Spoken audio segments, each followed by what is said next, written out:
Una semana después, la pregunta que todo el mundo se hace hoy por hoy es ¿cuánto afectó el escándalo Libra al gobierno, al presidente Javier Milei? Y hay muchas maneras de medirlo. Por supuesto, esta es una historia en capítulos y capítulos que van a seguir llegando. La primera, para ponerle un número, la dan las encuestas. Se conocieron varias encuestas esta semana. Algunas ya venían haciéndose de antes y otras se aceleraron a partir del escándalo Libra. El propio gobierno encargó varias encuestas de urgencia, encuestas flash, se llaman, para entender cómo había pegado en la opinión pública esto que sucedió hace poco más de una semana, hace exactamente 9 días, cuando un presidente, hecho inédito en la historia, apareció promocionando una criptomoneda que resultó una estafa. ¿Sí? Y digo promocionando porque la palabra promocionar o difundir, una cosa en la cual insistió el presidente Milei en su entrevista, es fundamental. Cuando le decían, bueno, usted promocionó esto, decía, no, yo difundí. ¿Por qué? Porque el verbo promocionar puede llevarlo a una infracción a la ley de ética pública, que es una de las imputaciones que tiene Milei. Pero eso vamos a hablar más adelante. Primero vamos con las encuestas. Esta noche en GPS va a estar Sheila Bilker con una encuesta exclusiva de ella, que nos la va a presentar acá, pero se conocieron otras a lo largo del fin de semana.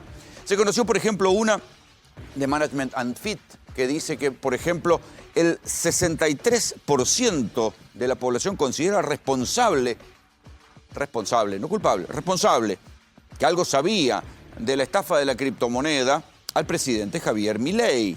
¿Sí? Y vean esta es de Roberto Bachman, que estuvo hace un par de semanas aquí con nosotros, y es el seguimiento de la imagen de Milei a lo largo de este periodo.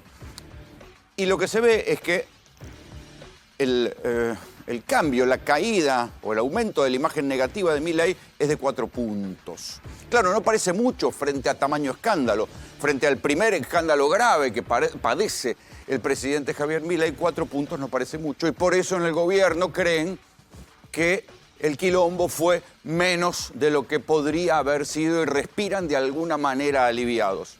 Fíjense que en un momento acá, ¿sí?, en septiembre de este año, cuando la inflación no bajaba, estaba alrededor de 4 puntos, y además el gobierno le negó el aumento a los jubilados, la imagen negativa del presidente había llegado al mismo nivel que ahora.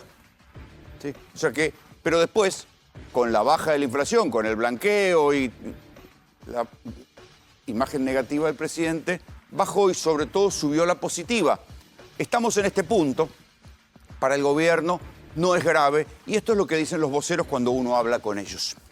Pero esto es el frente de la opinión pública. ¿Sí? En el frente de la opinión pública, por ahora el presidente parece blindado, o por lo menos no es tan grave el daño que le infligió el escándalo de la criptomoneda, la estafa de la criptomoneda Libra. Digo estafa porque así lo está juzgando la justicia federal argentina. Después está el lado político puro, no solo la imagen, sino las instituciones. Y ahí otra vez funcionó la magia del borocotazo, la magia de los votos que se cambian, porque no se habló mucho de esto en la semana, pasó así como sin pena y sin gloria, pero hubo un senador radical que había promovido que se armara una comisión investigadora. Recuerden que nosotros aquí el domingo pasado veíamos las dos posturas. El peronismo que promovía un etéreo y onírico juicio político que nunca van a poder bancar, y otros que decían, bueno, lo que hay que hacer es una comisión investigadora para que haya más datos, para avanzar. Y en esa postura estaban algunos radicales. Uno de esos radicales, el radical senador de Corrientes, Eduardo Bischi, firmó el pedido de comisión investigadora. ¿Y luego qué pasó? Se dio vuelta en el aire y por ese voto no se lograron los 2/3 en el Senado cuando llegó el momento de votar sobre tablas la posibilidad de armar una comisión investigadora para el escándalo de la criptomoneda Libra. El voto maravilloso del senador de Corrientes que pegó un brinco en el aire. Insisto, había firmado el dictamen pidiendo comisión y a la hora de votar dijo no queremos comisión. Estas cosas que, por supuesto, nadie va a investigar y que en cualquier otro lugar darían por lo menos sospecha que corrió dinero, igual que corrió dinero con el senador Cuader, aquel que apareció con los 200 lucas verdes cruzando de Brasil a Paraguay y todavía sigue retenido allá en Paraguay y nadie quiere que venga, no sea cosa, que hable. Pero después está el tercer frente y es el frente judicial. Y ahí también uno puede decir que el gobierno la trae bastante liviana, porque por esas maravillas de Comodoro Pi, el fiscal a quien le cayó la investigación, ¿por qué? porque la denuncia cae en el juzgado de María Servini. Servini, como suele suceder en estos casos, delega la instrucción en el fiscal. El fiscal es el fiscal Eduardo Tayano. Y yo ahora les voy a explicar por qué todo queda en familia, pero primero vamos a la imputación. La imputación, los imputados son 6, ¿sí? El presidente Javier Milei, acá lo tiene. Hayden Davis, el rubiecito este, que después vamos a volver sobre él. El señor Julian Pez, que ya tenía, como también les conté el domingo pasado, algunos antecedentes de manejos poco claros con criptomonedas, un empresario cripto de Singapur. Y después 3 argentinitos, no, mejor dicho, 2 argentinitos, Mauricio Novelli, un empresario español, Manuel Terrones Godoy, y préstenle atención a este muchacho Sergio Daniel Morales, porque salvo Milei, este otro también es funcionario público, menos conocido, bajo perfil, pero es funcionario público. ¿De qué se los acusa? Porque también hay que detenerse en esto, ¿no? La imputación es por delitos de negociaciones incompatibles con los funcionarios públicos, estafa, todo el espectro de cosas razonables en un escándalo como este. Pero, sin embargo, las cosas que pidió el fiscal Tayano, esto lo dicen los propios abogados de Milei, ¿eh? Yo les aseguro que esta es la imagen, la impresión que tienen los propios abogados de Milei, lo que están esperando. Dice que lo que pidió Tayano es manejable, es tranquilo y que lo van a poder ir llevando en el tiempo. Primer detalle, el fiscal Tayano es un experto en enfriar cosas y que las cosas vayan y duerman el sueño de los justos. Vieron que, como Comodoro Pi, yo siempre les digo que son maestros en el arte del freezer y el microondas. Cuando quieren la mandan al freezer y cuando no las activan con el microondas y las cosas salen como por un tubo. ¿Qué fue lo que pidió el fiscal Tayano? Mucho informe de cosas que ya más o menos están conocidas, ¿sí? Y ahí, bueno, pidió informes al Banco Central, a la CNB, ojo con el informe de la CNB, ahora les voy a decir por qué. Análisis de billeteras virtuales, cuáles fueron las plataformas que se utilizaron para hacer la criptoestafa, un informe de la IGJ, bueno, cosas por el estilo. Lo importante para analizar de lo del fiscal es qué es lo que no pidió.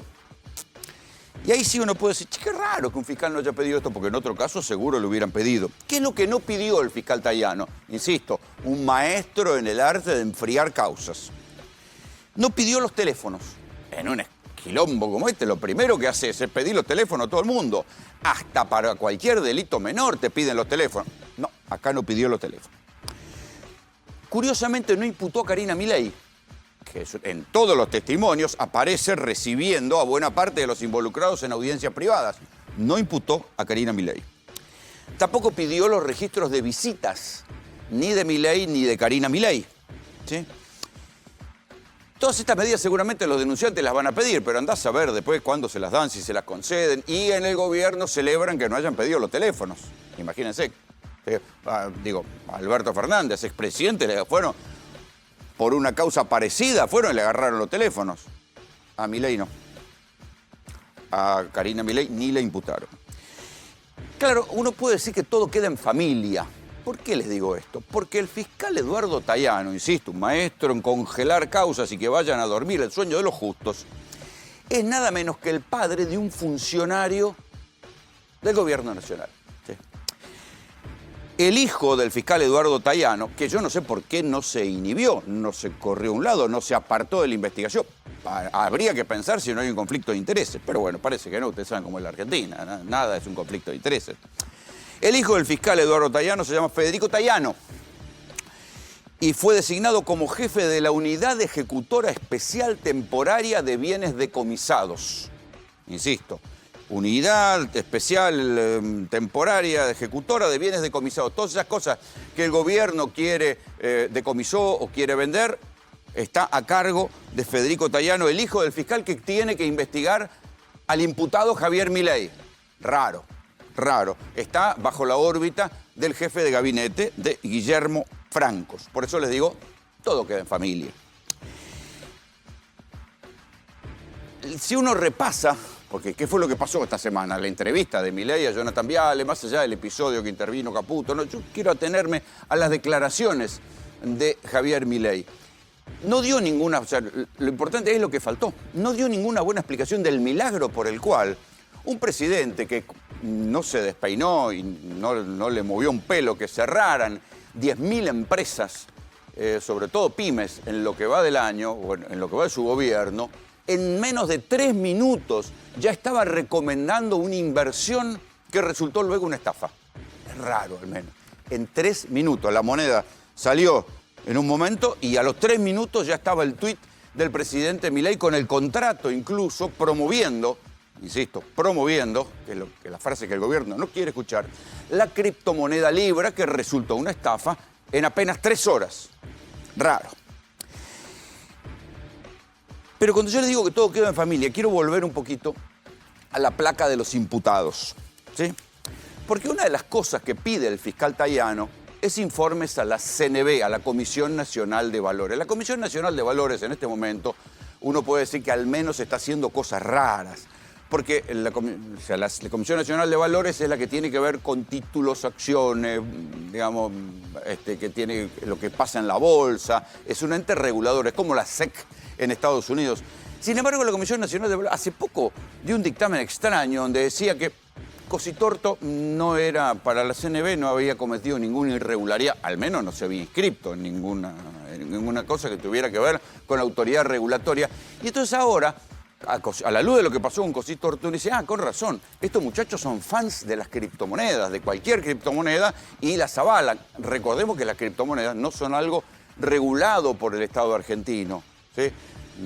El Fondo Monetario Internacional, a los países que quisieron darle curso legal a las criptomonedas, como El Salvador, o lo que les contaba yo la semana pasada, la República Centroafricana, los cortó en el aire y le dijo, no jodan con las criptomonedas, para nosotros no son algo reconocido ni son algo de curso legal. Junten dólares, junten reservas, pero no nos interesan las criptomonedas.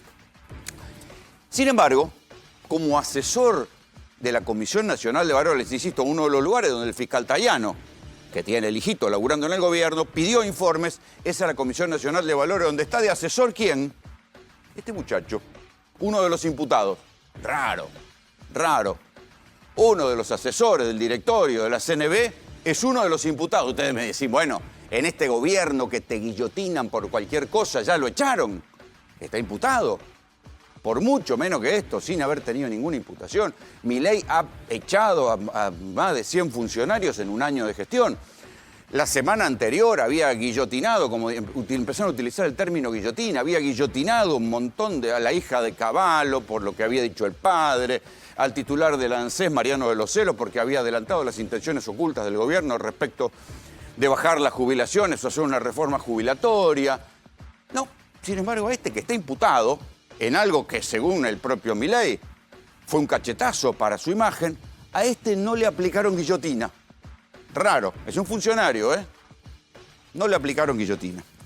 Y ahí viene otra cosa rara de lo que se vio esta semana, que del mismo modo que el presidente no dio muy buenas explicaciones, en la entrevista, en la única entrevista que dio al respecto, porque después se fue a los Estados Unidos, donde lo aplauden, lo homenajean, lo saludan, le sonríen, le prestan, le dan una motosierra para que haga su show, bueno.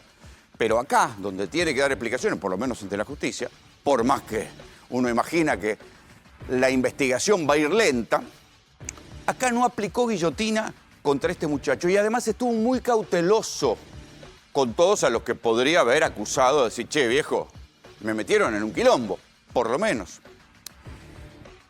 Escuchen, por ejemplo, lo que dijo sobre Hayden Davis. O sea, y acuérdense, el rubiecito, el que hacía, el dueño de varias de las billeteras virtuales, desde donde se canalizó la guita, que estuvo reunido con Milei.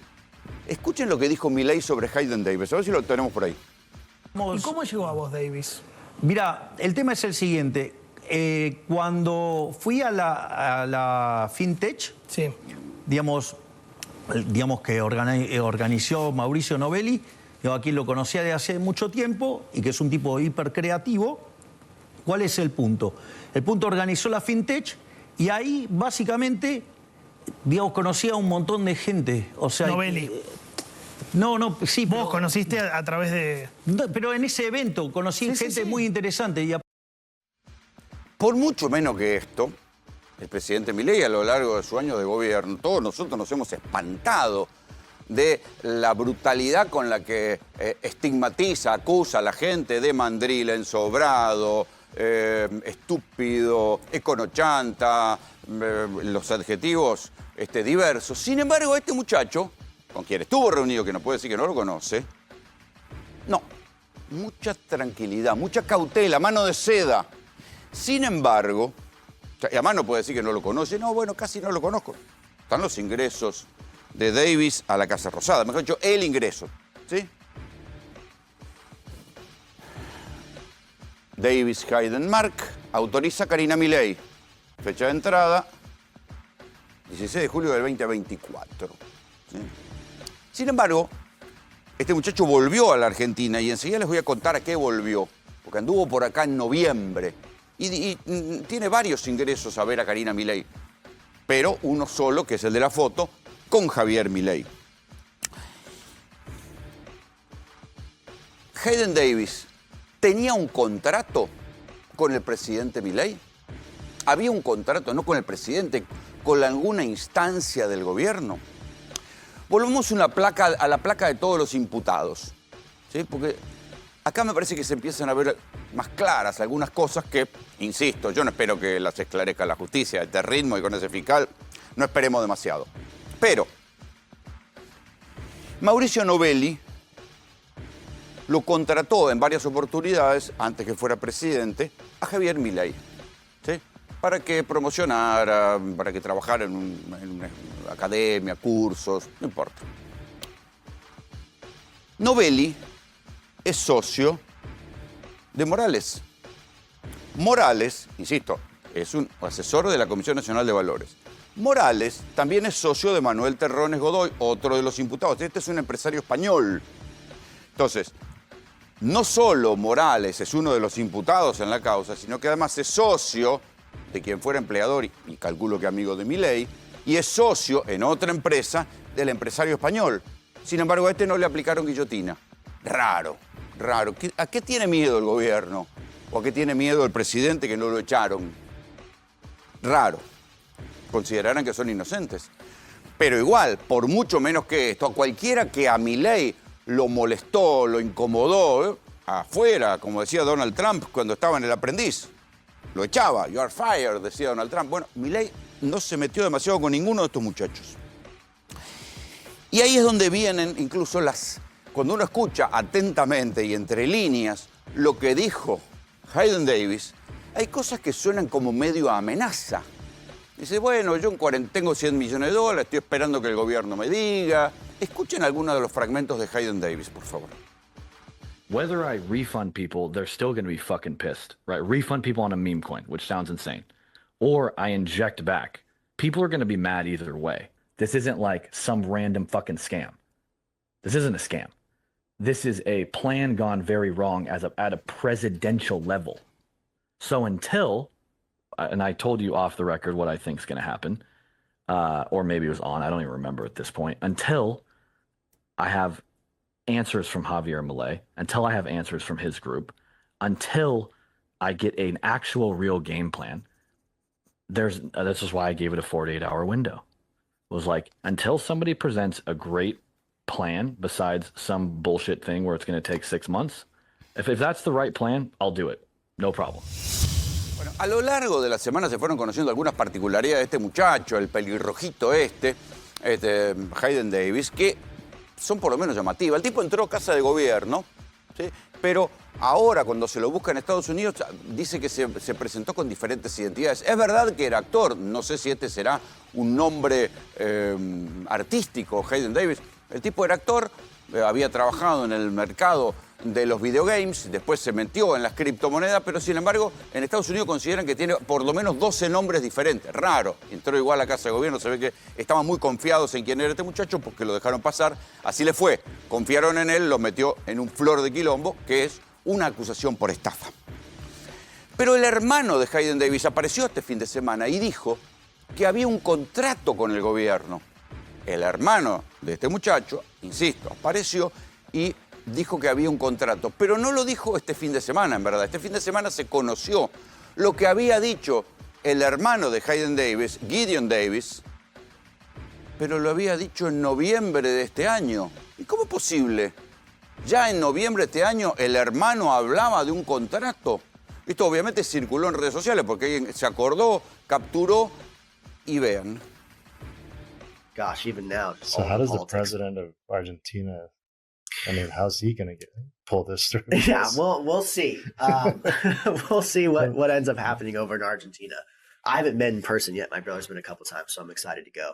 But again, at a high level, what Cube's doing is, so Argentina just signed an LOI with Cube that we facilitated to use their underlying technology to help with crypto stuff over there and open that up, but also potentially open up a credit union and a bank style thing where it's crypto and TradFi and crypto kind of merged together. So it's a team, and it's signed and stamped by Javier Milei. Right. We're doing an event with him in 2 weeks. Wow. Hopefully I'll get to meet him. You We'll gotta see. brush up on your Spanish. Yeah, for real. I got to talk to him in Spanish. I don't think he speaks English.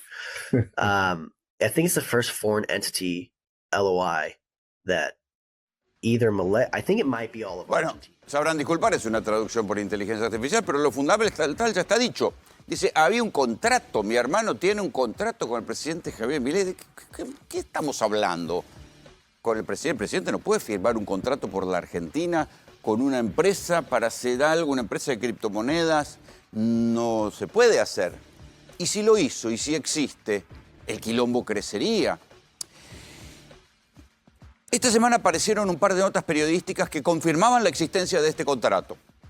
Porque este muchacho, Hayden Davis, anduvo por aquí, por Argentina, y más precisamente, algunas crónicas dicen que el 21 de noviembre de este año, ¿sí? Insisto, el hermano está hablando en noviembre y está hablando de un contrato, y en ese momento, el 21 de noviembre, mejor dicho, del año pasado, 4 de los imputados festejaron y brindaron con champaña en un hotel de Recoleta. ¿Y qué fue por qué brindaron? Porque se había supuestamente firmado un contrato. ¿Entre quién? Entre Davis y los otros empresarios. Quiero que volvamos a la placa de los imputados. ¿Sí? Porque si existe ese contrato, ¿con quién lo firmó? Estos tres, la información que circula es que existiría un contrato entre Mauricio Novelli, Manuel Terrones Godoy y Sergio Daniel Morales, asesor de la Comisión Nacional de Valores, y Hayden Davis. ¿Para qué es ese contrato? Cuando uno lo lee, lo que trascendió, es un catálogo de buenas intenciones, ¿sí? Pero ¿existió ese contrato realmente? Y dice el contrato, incluso, insisto, algunas de las cosas que trascendieron, que no son oficiales, porque todavía, insisto, el fiscal Tayano no se preocupó por pedir la existencia de este contrato. ¿Sí? Debería haber dicho, che, existe un contrato, ir a buscarlo a las escribanías, ¿dónde están? Seguramente ya existe una abogada defensora de Hayden Davis, porque Hayden Davis está procesado en Argentina, se presentará alguien con un poder y traerá el contrato. Va a ser muy divertido ver qué es ese contrato y con quién lo firmaron. Pero los americanos, tanto Hayden Davis como su hermano, creen que ese contrato está firmado con el presidente. Yo dudo que esté firmado con el presidente, pero hubo alguien que en nombre del presidente habló y dijo que iban a hacer un contrato, ¿sí?, para lograr una especie de una asociación para posicionar a la Argentina como líder global en blockchain, una zaraza, inteligencia artificial y criptomonedas mediante la asesoría estratégica de Sergio Morales. Acá está Sergio Morales, el de la CNB, al que no guillotinaron, ¿sí?, y las partes. ¿Quiénes son las partes? Terrones Godoy, Novelli y Hayden Davis. ¿Qué iba a ser el objetivo de este contrato? Era que Morales actuara como asesor oficial para Javier Milei, asegurando el liderazgo de Argentina en blockchain e inteligencia artificial, como si eso uno lo pudiera asegurar por un contrato. Por eso digo, es medio sanatero todo. Pero lo cierto es que existía algún diálogo más, algún compromiso más, y ahí se explica por qué 3 minutos tardó el presidente, porque había un compromiso. ¿Con quién? Con Morales, con ellos, con todo, no importa. Pero si existió ese documento, aunque Milei no lo haya firmado, se explica, si fue firmado por un asesor, cómo sucedió la magia de que en apenas 3 minutos el presidente Milei promocionara una criptomoneda que resultó una estafa. Porque había un contrato, había un acuerdo. No es como dice Milei, yo no sabía nada, no estaba al tanto, yo apenas lo conocía. Eso es lo que se intentó lavar las manos. Pero ¿qué pasa si aparece el abogado de Hayes Davis diciendo, che, pero acá está el contrato, acá está lo que firmamos? ¿Con quién? Con Sergio Daniel Morales, que hacía de asesor en la CNB. Bueno, no importa, pero hubo un contrato, hubo un acuerdo. ¿Qué dicen? Que no lo sabíamos, que nadie estaba al tanto de todo esto. Estas son las alternativas que hay hoy con el escándalo Libra. ¿Esto impactará en las elecciones? Y la verdad que yo creo que no. Así como están las cosas, creo que no. ¿Por qué? Porque ya tenemos la experiencia de los años 90. Cuando un gobierno logra bajar la inflación, puede asimilar cualquier tipo de escándalo. Y si no, vayan a leer los libros, los que no lo recuerden, sobre cómo hizo Carlos Menem para llevar adelante papelones como la mala investigación del atentado contra la AMIA, las ventas ilegales de armas a Croacia y Ecuador firmadas por un decreto del propio Menem, volar la fábrica de Río Tercero para ocultar las ventas ilegales de armas a Croacia y Ecuador por pedido de Estados Unidos.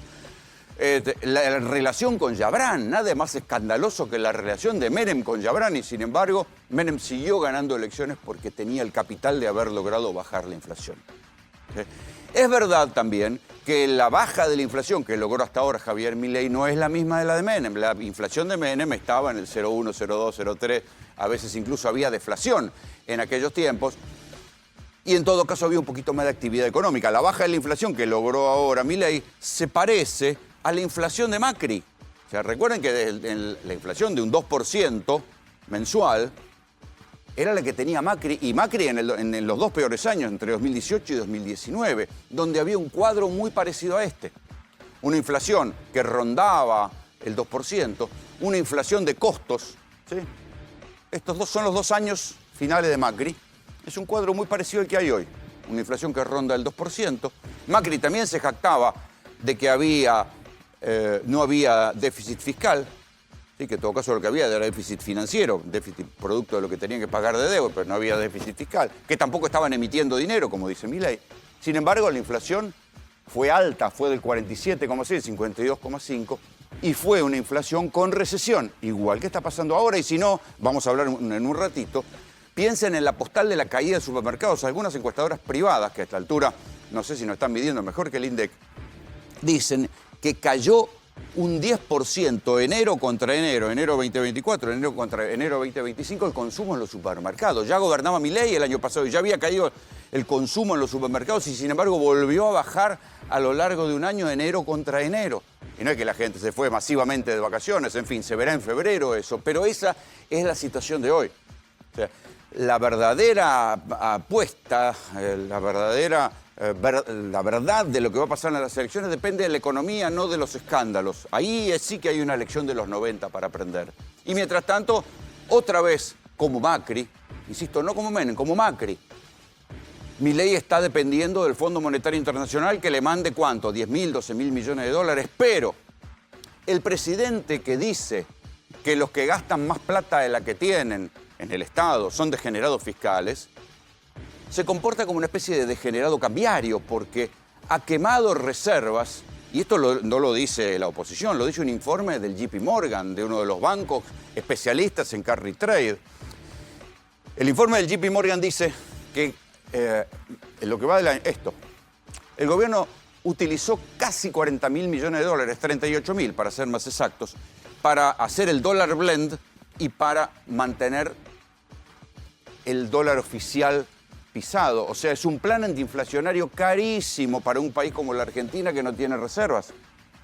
Fíjense, el gobierno cuenta todos los días cuántos dólares compra, pero no dice cuántos se van, y por eso es que no acumula reservas. Con todo, hay que decir que el JP Morgan recomienda, igual que el Fondo Monetario, levantar el cepo cambiario, considera que el Fondo Monetario, igual que a Macri, le va a dar un salvataje de 10.000, 12.000 millones de dólares para que llegue hasta las elecciones. Hay que ver si eso alcanza.